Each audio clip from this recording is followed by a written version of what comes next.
Gracias. Voy a hacer mi pregunta en inglés, si le conviene. On two issues that are in front of the Council to get your thoughts. One is Western Sahara. Yeah. Venezuela, which is leaving the Council, has taken the lead in trying to make sure that the mission is returned, that there be a referendum. What's Bolivia's position on this long-standing conflict? And the other one is very specific. Ban Ki-moon put Saudi Arabia on the list of children in armed conflict for its bombing of Yemen, and then removed it, saying he was faced with the threat of removal of humanitarian funds. Do you think the Council should get involved? What do you think of a human rights system of the UN where those with money can buy their way off lists? Thank you very much for your questions. What I think that's very important is that we just been elected. We are going to start a process in which we are going to get all the information that we require in all those issues. But be reassured that our position in any issue will be based on the principles of the Charter. Regarding the Western Sahara issue, we have stressed our position in the Decolonization Committee, in which Bolivia is a member from quite a long time, and we believe that all those issues should be solved according to related UN resolutions. Thank you very much. Thank you. Sexual violence and conflict. I know that you were the special advisor. What do you think the Security Council should do, given the recent expose of sexual abuse and exploitation by peacekeepers in the Central African Republic and elsewhere? What can the Council do to provide guidance on this issue? To make sure that every mandate, every review of mandates must take this into account. To never give in or accept sexual exploitation and abuse, and we have to be absolutely clear about that.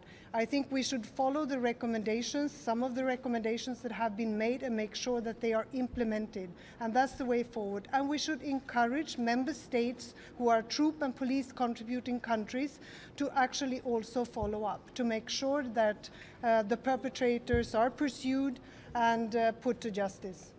Thank you. Now call on the International Lawyers Organization. Vice President, the Vienna Declaration and Programme of Action was adopted under the auspice of the United Nations. It led to the creation of the Office of the High Commissioner for Human Rights, the focal points of human rights within the UN, and set the United Nations at the center of the global human rights movement. At times of today, many believe that the United Nations itself should set the example for the rest of the world. Too often, however, we have seen that this is not the case. It is with regret and concern that we must request the Council's attention for a matter of interference of the right to freedom of expression of a journalist at the UN in New York by the office of the UN most senior official. After covering the UN for more than a decade, on 19 February 2016, Inner City Press was ordered to leave the UN premises on 2 hours' notice in a letter signed by UN Under Secretary General for Public Information.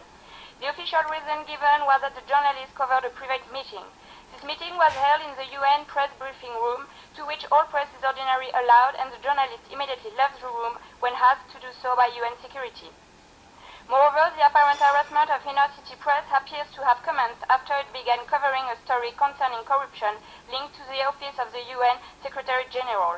While the story has been widely covered, it was Inner City Press that repeatedly asked pointing questions about it at UN press conferences given by the spokesperson of the Secretary General.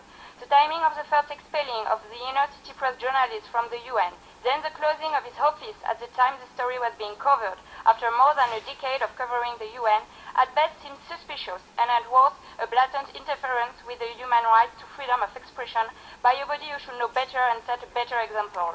We call on the High Commission for Human Rights, who is itself an Under-Secretary General, to inquire into this matter and to report the findings to this Council at its next session.